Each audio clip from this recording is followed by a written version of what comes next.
Hello నమస్తే అండి. ఇది సరస్వతి ఆకు అండి. ఇట్లా కుందులు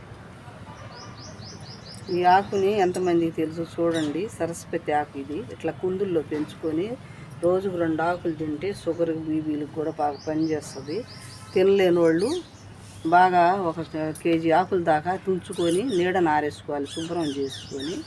తర్వాత ఇది పొడి చేసుకొని పటికి బెల్లం పొడి చేసుకొని ఈ ఆకులు పొడి చేసుకొని చూర్ణంలాగా చేసుకొని కొంచెం సోప్ వేసుకొని డబ్బాలో స్టోర్ చేసుకొని పాలల్లో కలిపి పిల్లలకి ఇస్తే చాలా తెలివి వస్తుంది, మైండ్ షార్ప్గా ఉంటుందంట.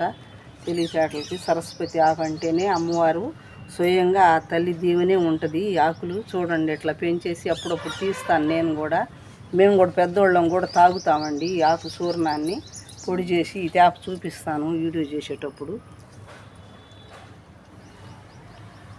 ఇది కూడా ట్రై చేసి చూడండి. అన్ని ఆకుల్లోనూ ప్రకృతి మంచిదని అంటున్నారు. ప్రతి ఒక్క ఆకుల్లోనూ వైజ్గా ఉందంట. ఇది కూడా చాలా బాగా పనిచేస్తుంది. చిన్నపిల్లలు చదువుకునే పిల్లలకు వాడితే ఇంకా మంచిదండి. బాగా ఆరోగ్యంగా ఉంటారు, వాళ్ళకి మైండ్ కొంచెం తెలివితేటలు కూడా వస్తుంది.